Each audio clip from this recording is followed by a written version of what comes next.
Hi, guys, and welcome to Keep Hope Alive podcast. We are in season 9. We have a wonderful guest today. Her name is Janice Holt. She is a certified holistic nutritionist and life coach, and we're going to dive into her story. She has so much to tell us about weight loss, right? Good vibes and weight Yeah. loss, and what we really need to know about weight loss. So, but welcome. I'm so glad to have you on the show. Well, thank you so So, much for having me. Oh, you're so welcome. So, really quick before any show, I have to ask this one certain question. And in the past 20 years, let's even say 30, who knows? How many weddings have you been to? Oh my, countless. I couldn't even tell you a number. Are you in the industry or just really friends getting Yeah, married just and stuff? friends getting married throughout the years Oh, and family. that is so cool. Okay. So, usually when you go into the ceremony, what is the thing the guests have to sign? Oh, the guest book. Yeah. Okay, cool. Well, one of our biggest sponsors here is Life on Record. And what they do is instead of having that guest book, they have a vintage rotary phone that your guests can pick up and leave a message, which is really cool. So it's for 1 minute, 5 minutes, or even 30 minutes. But I'm just telling you, if it's a wedding ceremony, don't stand in line for 30 minutes leaving that message. Now, what they do, because they understand that it could be an issue, maybe, they have a QR code. So you can take out your mobile phone, scan it. You can leave a message before or even after the event and wish them a congratulations. Also, so after they get all these messages, they will burn it on a 10-inch vinyl record or they'll put it on this little cute boom box that stores everybody's voice. And I love that. I think that's the best gift in the world. So plans are only $99 for 1 year. So you get this phone number, not the phone, but the phone number. And other than that, my little tidbit to people is right before that year anniversary, call back, leave another message. Happy anniversary. But you can find them at www.lifeonrecord.com. So, all right, Janice, tell me, who are you? What is something we don't even know about you? So, just gonna dive in. Oh, wow. I'm a holistic nutritionist and a life coach, but something that you might not know about me is that I used to work in advertising and marketing for the world's largest food manufacturers, which is one of the reasons why I probably turned to holistic nutrition is because as I was going through my own health journey, I realized that what I was marketing with these products aren't exactly the healthiest, which is fine if you are aware of it. But over the years, they wanted me to market certain things that weren't healthy as healthier. And there was this big transition into the Yeah. way we were marketing. And I felt like it was getting a bit too tricky and underhanded. And ethically, I couldn't do it anymore. So I ended up leaving that career and started working for the other side, which is helping people actually get healthy and eating foods that are supportive and nourishing for them. Well, look at you. That's very inspirational. I mean, to know that you could see what was happening in the world. Sorry, it is in the Yes. world, but guiding people the right way and saying, hey, I'm going to take this road and present this the healthier way. So, I mean, you also said you're a life coach as well. I mean, the two go side and side, correct? That's right. So when I started working in my practice as a nutritionist, I focused on pregnancy and nutrition. And that was because that's where my journey started. I woke up to the fact that I wasn't eating that great. I wasn't treating my body that great when I was planning on getting married and starting a family. And so that path for me was my inspiration and where I wanted to work with my clients. And so as I was working with my clients and giving them the plans and the protocols, I realized that they were having problems following it. Like they weren't being consistent, they weren't complying. And that's when I started digging into the mindset piece and why isn't somebody able to follow this plan when they have this great reason? There must be underlining reasons, things that are preventing them. And from following through. And so that's when I started getting into life coaching. That's when I started understanding the neuroscience of habits and behavior and limiting beliefs and all of that stuff. And once I started applying that with my clients, they were getting much better results because they were able to comply and follow the protocol. Isn't that the problem whenever we go on a diet? It's not that, the diet necessarily doesn't work. It's that we're not able to follow it long enough in order to get the results. So Gotcha. Yeah. that's why It sounds they like, do meet. there's different seasons. Like, as you said, you started a family, but you could be like exercising and eating good while, like, hey, I'm getting married stage of your life. And then you go into, okay, I want to start a family, and then actually having the family getting pregnant. And then you learn all over again what to eat and make it healthy for the baby and yourself, of course. And then it's kind of you go into this family mode, and then the whole thing is like, what can I feed my family that stays nice and healthy? And then your next layer of life as you get older, you got to start looking at the health issues, correct? I mean, sugars, Yeah. sugars, sugars, that's all I hear, and like some weird things with me, like I can't process food correctly anymore. So they want to run a bunch of studies on me, but I keep making kidney stones. And like for the average person to say, hey, yeah, I pass like maybe 3 to 4 kidney stones a week because my body doesn't know how to process food. That sounds painful and hurtful, but it's gotten easier to pass it. I don't know how to even say that because I passed one this morning too. And I'm like, I looked at it, I was like, why didn't it hurt? That was a big one. Why didn't it hurt? So you just never know. But definitely. I just found out I'm gonna be a Gigi. I call myself Gigi now, so in August. But as far as going backtrack, I remember when I got pregnant with my daughter, that whole mindset. And I mean, that's what you're teaching on is the mindset, how to get started. What can you tell our listeners? How did they go about that? About starting to get healthy. Yes. Yeah, so, when you were talking about, like, the stages, right? We Yep. end up, if we wanted to get married or start a family, that's, like, the first point where we start to become aware of, like, "Hey, is the way that I'm living now, the way that I'm treating my body, is this the best environment for me to welcome kids?" Or even just looking at your future, whether you have kids or don't or aren't Yep. planning on having kids, right? Just, like, there is a moment for in everyone's life where they wanna just take a pause and be like, "Hey, is what I'm doing right now setting me up for the future that I want, or is it taking me down a path that I don't want?" And so it always starts with that awareness moment, whatever it is. And when then Hmm. that happens, you get to look at, "Okay, where is it that I wanna go? Why do I want that?" And really tying that into the impact and importance. When it comes to weight loss, when we're younger, a lot of the times it's based on our appearance and acceptance and wanting to be liked, or the media telling us that we need to look a certain way. But then as we get older, we realize that's not really a good enough reason. It's not really compelling enough for us to get there to that goal and then end up being happy with ourselves because we were doing it from an outside what's the motivation? What's the reason why you want this? What impact will that have in your life? Really, it does start in your thoughts and your brain and why you're doing this. And when I work with my clients, when we work together, it's so important that we come at weight loss from a place of self-love and compassion Hmm. instead of what a lot of people do, which is beat themselves up and say, "I'm so fat. I hate the way that I look in the mirror. I have to change," and come from that sort of energy, which doesn't last. A negative reinforcement is only going to snowball downhill and I agree. cause, a Yeah. binge and a response that we don't want. So the place that we start is always the most important. Yes, I agree 100%. So, I mean, hearing other people talk like that, like you said, "Oh, I'm just so fat. I gotta lose 10 pounds by this date and stuff."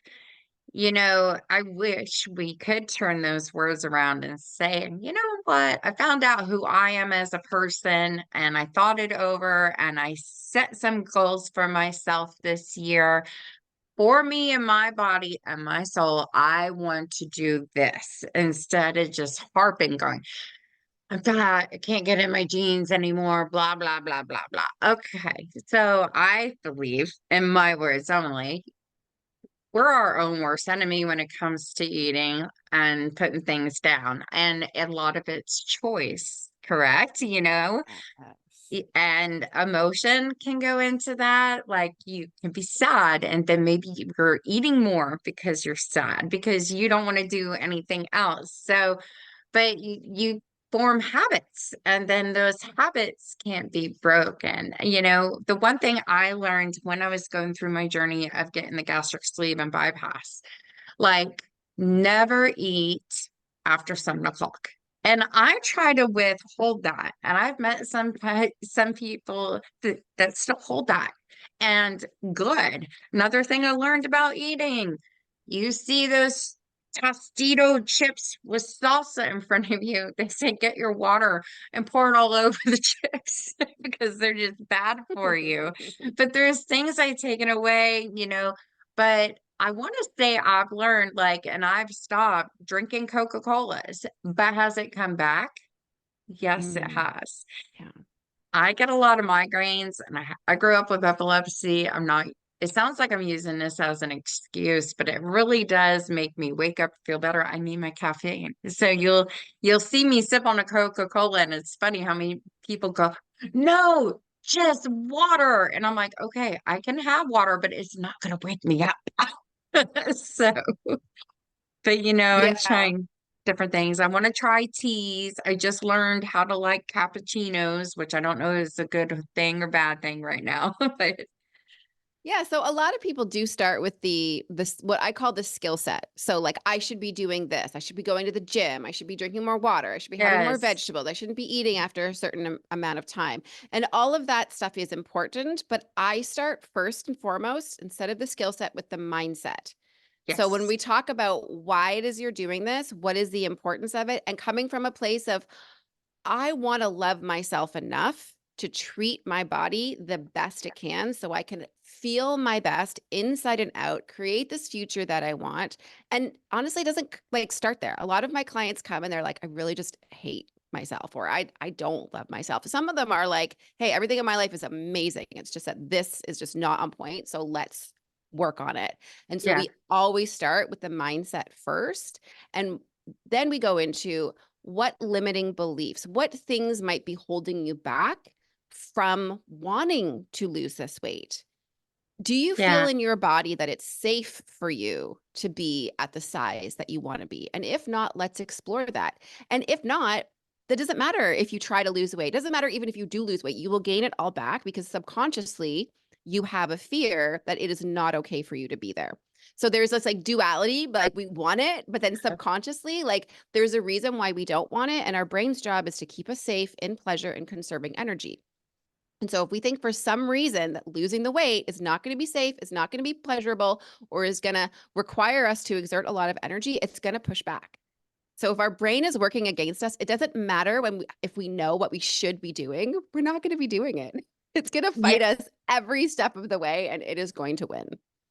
See, I have a question for you, and I'm not going to go into the name of this one particular diet, but I sat in and heard about it, and it just felt like so much work. And I think Mm, maybe people will look at, hey, I don't want to have this diet where I got to test A, B, C, D, E also and see if I'm on track. To me, it felt like listening to this person talk about it. Yes, they are very happy about it. They have results, but seeing the paperwork, I was like, that feels like it would take all day long. Would that consume my whole day? Am I going to stress and worry about that?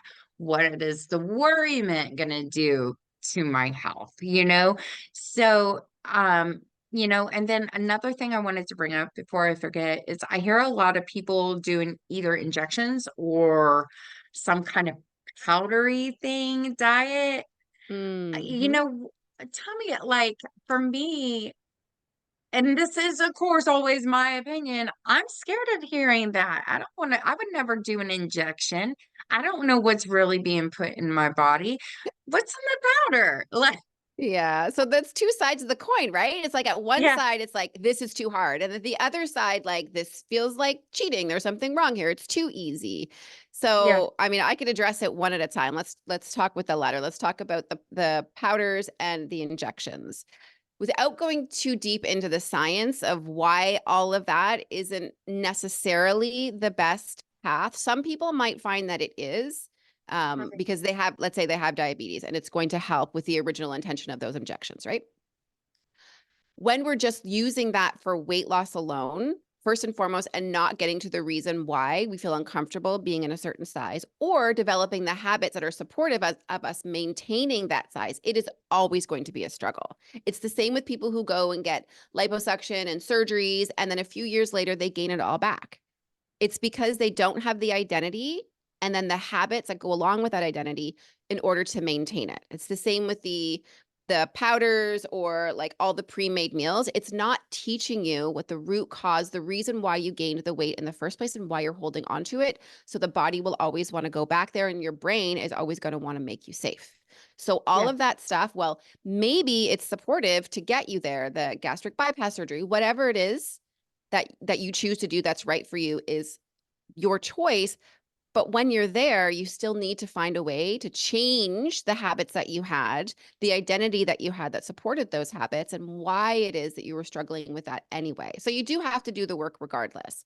I'm glad they taught me all that before you get those surgeries. Like for me, I did it for health reasons. When I was Mm. diagnosed back in 2002, I was like, well, this is going to clear it up for me being miserable every single day. And it cleared up three things. But, but I gained a whole new list of health issues that Mm. wasn't informed to me after getting it. So it's a whole new journey. I look at how much I lost from mine. I've gained maybe 15, 20 pounds back. And I'm like, whoa, okay, I'll make jokes like, hey, your scale is actually wrong. Like, you need to buy a whole new one. But, I can't be in denial as much. It's learning me all over again. What can I do to get this off on my own? And since I went through those surgeries, it's like I don't want to choose to do any of eat this and that. I already have trouble eating. If I thought the best meal in the world, I mean, of course I like my Philly cheesesteaks, but I can only eat a small portion of it. But I crave fruit. I want bananas, strawberries, grapes, oranges, and I don't know why. That's like the main thing. And when you go through surgeries like that, I remember Taco Bell. Oh, yuck. How could people eat this? Is what I thought. Because it's a totally different taste than what it is when you can eat stuff. And It's it's like like, when you're sick, right? And you don't have any taste buds. It's like, it's why worse is than this so that. good? Yeah. It was worse than that. But, out of my journey, I learned to like some new foods that I didn't like before. Like, for some weird reason, I hated watermelon growing up. Now I love watermelon. I still don't like asparagus that or peas. That's never gonna happen for me. But it was just like learning everything over and then with a new process of what I can and cannot eat. And I will love people that you're turning understand it? back into your body. Most people are so disconnected from their body, they don't even know when they're genuinely hungry.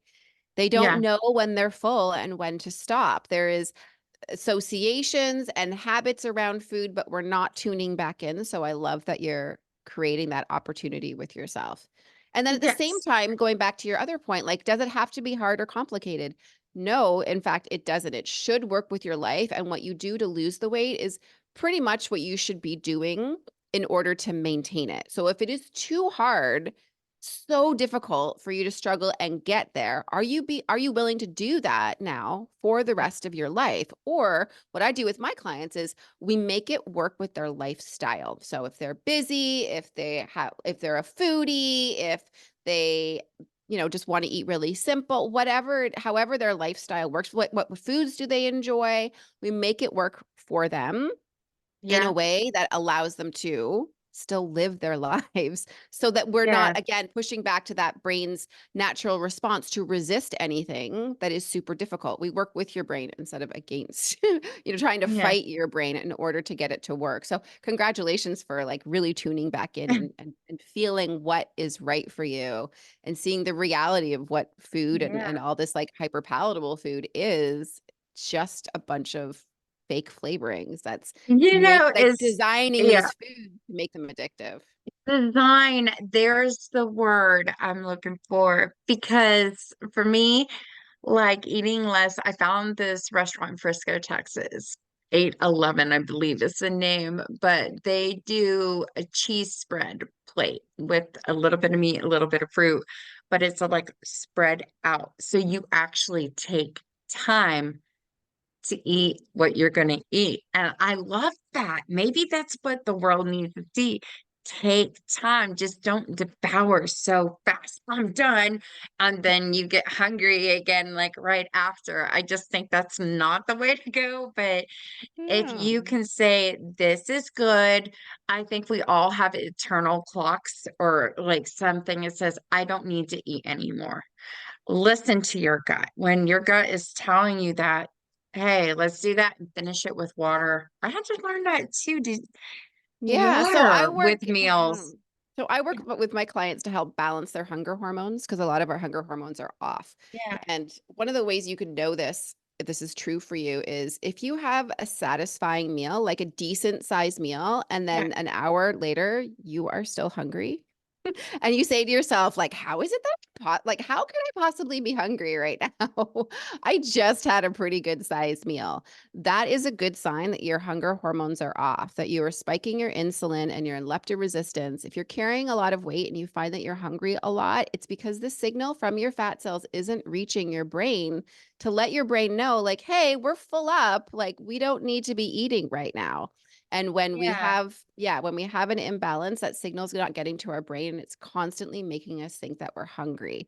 So there's that we have to deal with, is which I call false hunger from your from imbalanced hormones. But then we also have false hunger caused by our habits and our emotions. So when you talked Oh, about gosh. like the rhythm and the pattern that we have, well, it's breakfast. I always eat at breakfast. Oh, it's like it's time to watch our favorite movie. I have to be eating now. Like those are habitual.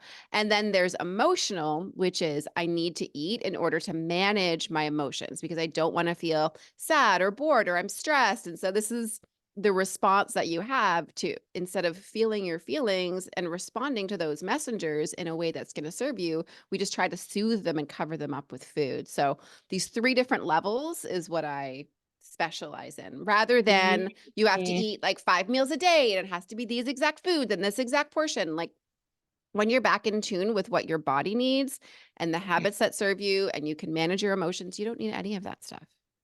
Exactly. Agreed 100% on that. Man, you're just like nipping this right in the bud for people. And I love it because it is about energy and listening to those cells. I'm trying to think like for me, like also, and I don't know if anybody else in the world has this because I just can't eat, but I feel like I have to force myself to eat a meal, and that's not good. I have been skipping breakfast. I could skip lunch if I wanted to. I like to nitpick a snack maybe just a little bit or have my caffeine. I know that's the biggest no-no, but I will definitely force a dinner down me so I have something. Or it won't be a dinner, it will be a lunch. But I think the whole one meal a day is just a big no-no. But my eternal clock, like in my head, is like, okay, it's time to eat, but you're not going to be able to eat much anyway. And Mm-hmm. then I have the stupid fear, is it going to make a kidney stone? Because I really don't want to go through that. But it's like I shouldn't be scared of food, but then there's good reasoning why I am. And then feeling hungry, I wish I could say I actually had that. And I used to have it. I don't have that feeling anymore. So isn't Yeah, that a little weird? I think that's definitely a unique case. I think most people Yeah. walk around feeling like they're hungry, either because they're genuinely feeling hungry because they're under eating, their hormones are out of balance, or they just want to eat because it's time to eat or because they are are looking for pleasure in their Yep. life. Mm-hmm. And the easiest, fastest way to get that is through food because it is designed to trigger this dopamine reward center in our Yes. brain to make us want to eat. So, I mean, the way that food is created right now is designed for us to overly desire it, and our bodies are not designed in order to accept that. And that's why we're seeing a lot Yes. of health Yes. issues. Because that makes it a really hard. So I also know you developed, I get it's a weight loss program, I guess, and it's called High Vibe. Can you tell us about Yeah. that? So High Vibe Weight Loss is the name of my business. It's the name of my podcast and my website.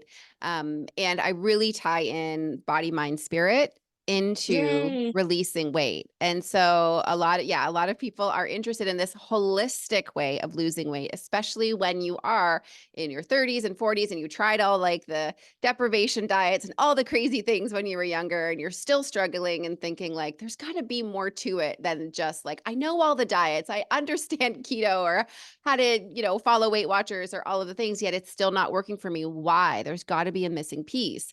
And the missing piece is the fact that you are a whole person. And so it's not just about putting the food in your mouth. It's why you're putting it in there in the Yeah. first place that matters. Like there are nuances here and there when it comes to eating healthy for weight loss and all of those details, but the what I like to do is focus on the things that are going to move the needle the most. Mhm. And that always starts in our brain. I say weight loss doesn't start in the kitchen, it starts in your brain. And then we talk about the food and how to eat. But until you're able to actually follow a diet or a protocol, then you're just going to be trying to willpower and push your way and end up, what we always do, quit, cheat, a little fudge here and there, and eventually just like stop and go back to our normal habits. So I tie in the fact that we are an entire person and we have to work with our brain and the way our brain works, Yes. our body and the way that's designed to function. And then, of course, our energy, which is our emotions. Biggest thing. Yeah, Right? it really is. Emotions are energy in motion. And so we have to work with us as a whole holistic person. That's what I do. You know what I thought was always evil? I had to go for colonoscopies back in the day, but you have to drink that liquid and everything. Well, maybe it was just my doctor's office, but you get there in the morning for your appointment and they have the Food Network on. You can't eat and you're like watching them do cooking shows. I was like, this is just plain evil. Like, Yeah. nobody should have to go through that because it is an emotion. And like when you were talking about movies, maybe popcorn comes to mind or something sweet like a candy, and you got to break those. I remember when they told me no Cokes, I had to visualize that the Coke was cleaning blood off of concrete. That's the only way I stopped. Mm-hmm. Because don't they do that? I think there's something inside a Coca-Cola that will help clean Like out that dissolve a stink. penny or something like that. Oh Yeah. my, Or your I'm pipes. sorry, Arby's. I worked at Arby's. You can take Arby's sauce and clean all the pennies you want. They will Yeah. be shiny as new.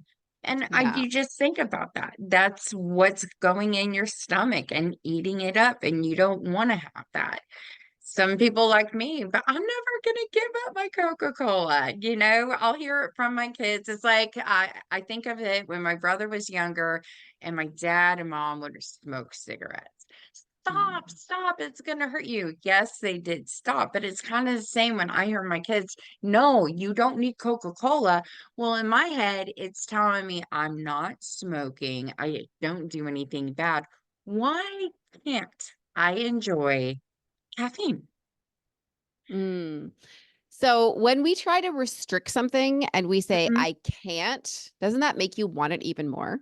Yes. Right? Whatever Yeah. we resist persists in our brain.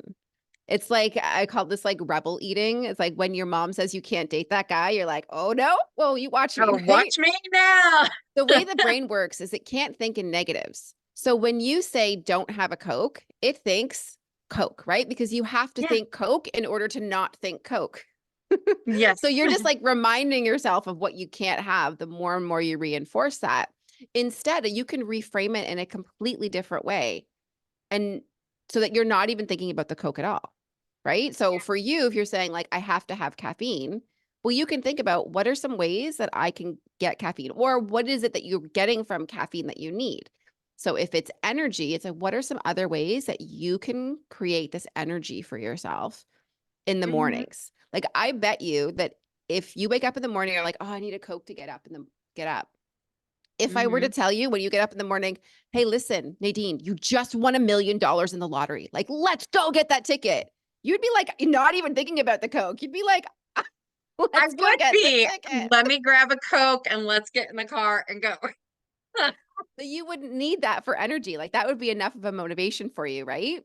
So it's if Yeah. that's the case with the I'm like, Coke, then I think that's a habit that's different, right? So mhm. there's a habit associated with that. So we have to rewire your brain so that the neurological connections in your brain that are now associated with Coke then become associated with something else. Gotcha, gotcha. Well, $1 million would push me out the door to go get it without a Coca-Cola, but I promise you I'd go get the money and be like, I need a Coke, which I need to stop that. Sometimes I think keeping journals, like a health journal down of everything I go through, how do I feel about this? Why did I want to have this? It's important Mhm. to put those down on writing too, so you Yeah. have that information, see what I the have a trend is. process with my clients that's like before, during, and after you have a desire or an urge for something. And so sometimes my clients will like not even catch it until after they've already had the thing. Like I ate a whole row of cookies and then I finally came to and realized what I was doing. It's like that is a perfect opportunity for us to now journal on what triggered that. How were you Yeah. feeling when you ate that?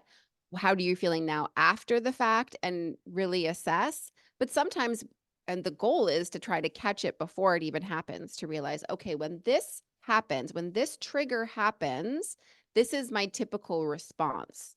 And then Yeah, set them up for a different kind of response. What were you thinking? What were you feeling? And then processing that emotion through of not having the thing that you're desiring. The more you do that, yeah, the more you rewire your brain for the thing that you want to do rather than the thing that you don't want to do. exactly. Oh my gosh, I love listening to you. I was just thinking we need to have you record it and just hit play once. What are you doing? What are you doing? I love when you said that.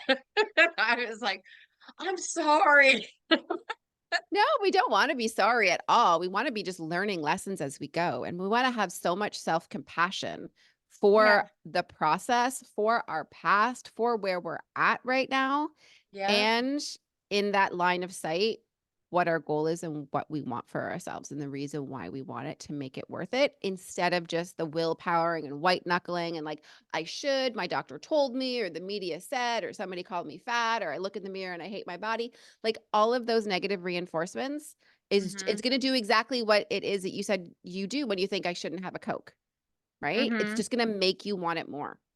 It's just yeah, gonna keep it yeah, in your consciousness, and you're gonna be working towards that, like, trying to hide that or cover that up rather than coming from a place of self-love and self-development. gotcha. Yeah, I hear you on that. So that's something I can definitely work on. I'm just like, give me a few weeks.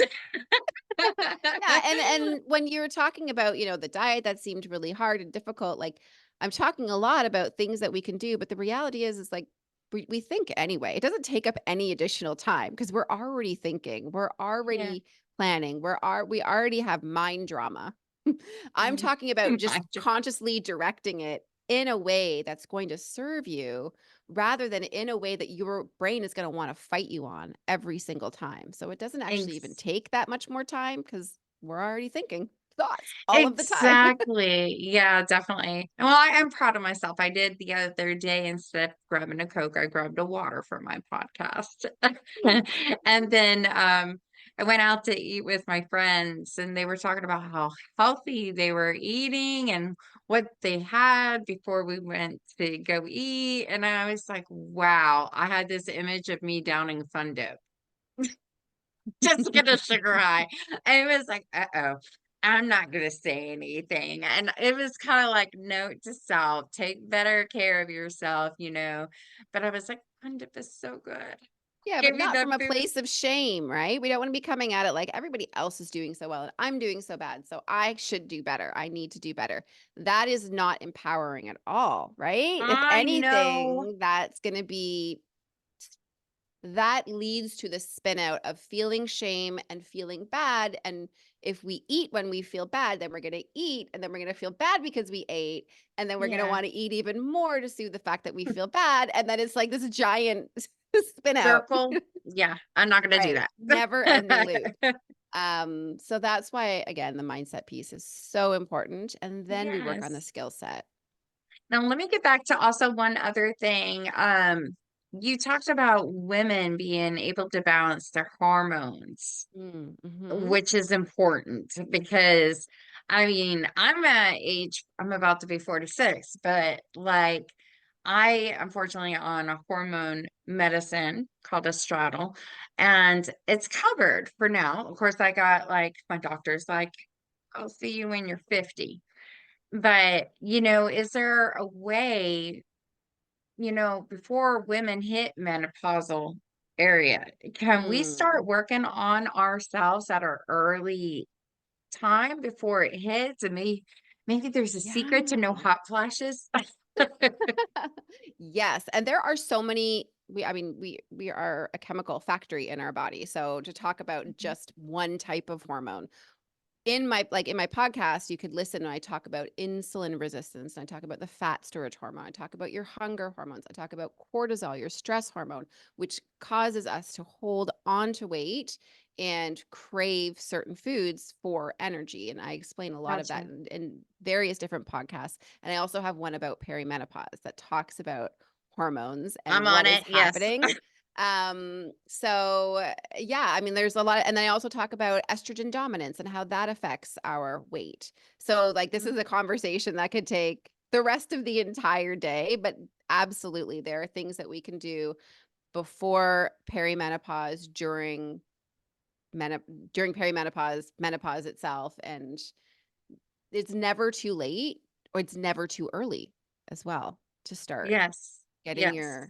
your self aligned so that you are in balance the way that nature intended you to be. It's what I say. Your body is always trying to get you into homeostasis. It's always trying to get you in balance. It's our job to get out of the Yeah. way and let our bodies do its job. Exactly. Now, I know you have a podcast, but have you wrote a book yet? I've not wrote a book yet. So my podcast is High Vibe Weight Loss. And on my website, highvibeweightloss.com, I also have a free course that talks all about holistic weight loss and the three key steps to get you started. A book is something in my mind, in the works, but not something I'm actively working on right now. Oh, come on. You gotta listen to all my authors. I'm like, okay, I want to have 3 books in my life, but when do I get started? I'm learning a lot from them. And then I got hooked on a Netflix show called Jane the Virgin, and she's an author in that show. I was like, how does she do it? But I hear a lot about guest speaking when you're doing podcasts and, doing a course to help people, which is really, really good. And I'm glad you are such a good source to go to for this information. So that's amazing. I want to make sure I covered everything with you because I mean, losing weight is so important to so many people, but like you said, it needs to come basically from you. You can go into doctors. Oh, you're only going to get better if you start to lose weight. And then I think what happens is we take that diagnosis and we put it into our, oh, now I have to. And they feel forced.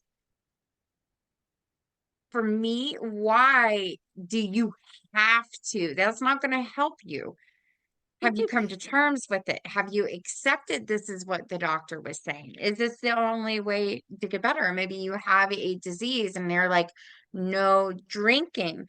Well, that's like reverse psychology, right? Do not drink. You have this. Okay, I'm going to pour myself a cocktail.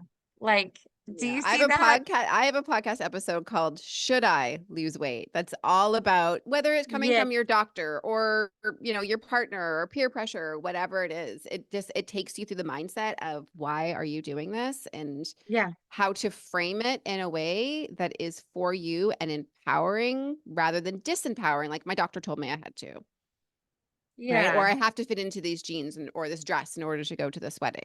So it really does reframe it in your mind so that it is your decision and your choice for your greatest good that you want to have. Yeah, it's another really great episode. I I don't love remember the it. number of it, but it's called Should I Lose Weight? I believe. And I love that you have your own podcast too. I mean, I like do 10 episodes in a season and I'm like, whoa, I'm on 9. I started in April. I was like, this is so good. But my friend who passed away, we would always talk about wanting to be heard in life. So this is like how Keep Hope Alive got born into this and everything. So, but definitely everybody has a different topic to talk on, and it's so important in life. And I want my guests today, if you have a question for Janice, you can reach us at 833-780-HOPE, which is 4673. And I promise you, those messages will be sent over to her and we'll make a fun little thing to get those answered. But definitely check out her information on her website, go to her podcast, listen to what she has to say. You are a wealth knowledge in this. I love it. And I know for me, as I'm getting older, I'm going to be like, Janice, I need to talk to you. But I'm going to be listening to your podcast too, because I know in the long run, it's going to help me and everything. It seems these days, not too many people, they hear it as weight loss or if you're diabetic and sugars, but for women especially, I mean, could it happen to men with hormone levels in men too? It does? Could what Okay. happen? What happened? Just when they're trying to lose weight, do they tell guys the same thing? Oh, I'm absolutely. making this Yeah. all women based, but really, guys have to have something because Yeah, I the know my insulin ex. reaction is the same, the fat storage is the same, the reasonings Gotcha. for gaining it. I mean, it's personal for everyone, and why Yeah, we're gaining it and why we're holding it. Yeah, the difference between men and women is so different. testosterone, right? When we're talking Yep, about hormones, but a lot of the other ones are similar. Sometimes the approach is slightly different, but not too gotcha. different. Yeah, We all have a definitely. brain we need to manage, and that's where it all starts from. And that's so important to know that too.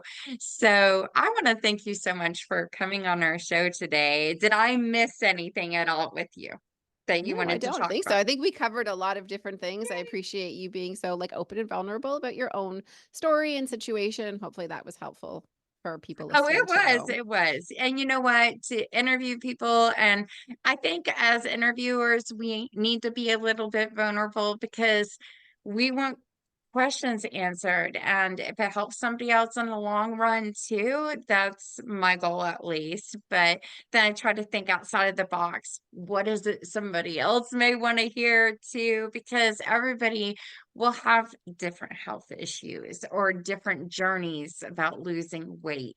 And why is it so important to come to somebody who actually, like for you, knows what they're doing, which is good. And they can come and listen and gain that knowledge. That is so important to me. So I also really wanted to quickly thank our other sponsors who make Keep Hope Alive podcast a great podcast and keep going. But that would be, as we talked about, lifeonrecord.com, your interactive guest book. Then we have Bridal Shows Inc.com. So if you are in the Dallas Fort Worth area, which is Texas, and you are planning a big event, you can go to their website, see their trade shows they're hosting, come out, meet the vendors, watch a fashion show, get to know what they have to offer and get some pricing, and maybe even get booked for your event. So check them out.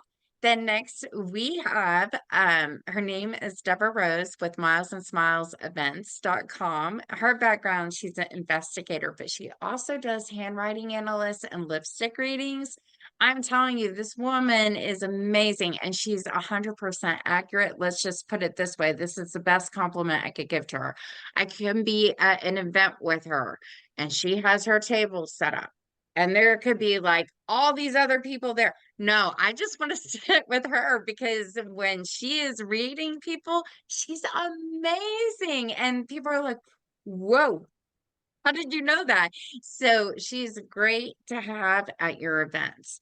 Next, I have Bryce Carney, and his website is www.brycemagic.com. He is a magician and mind mentalist. He is traveling across the United States. He's been on many TV shows, I believe, with his ability to create these wonderful shows. So check him out if you need a good magician for your next event. He is up to hire. Our next one is richmondpunch.net. He graduated, let's see, from the Juilliard. He's been in the Dallas area forever. He just moved back to the Georgia area, but he does travel across the United States. He is a violinist and he is a good one at that. He has performed in front of 1 million people before. He's also landed, I think, 2 different spots on a Lifetime series show. So for doing the violin, but check him out. He's good. He makes it fun. He makes it different, and it's very entertaining. So our last one, I have a lot of sponsors, don't I? Amazing. It's TK Hair Salon. If you're guy, girl, child, need a haircut, of course they'll do it. They'll do coloring. If you need eyebrows, lip done, whatever, they will do that as well. Check them out. They are in Plano, Texas. So when you're driving through, check them out. TK Hair Salon. Wherever you find your podcast, you'll be able to find Keep Hope Alive podcast. Join us at www.keephopealivepodcast.com. Our number, once again, is 833-780-HOPE. Leave us a message and we'll get back with you. Other than that, thank you so much for coming on to the show today. And I hope you have a wonderful week and going into the new year, 2024. But until next time, mwah, love and light.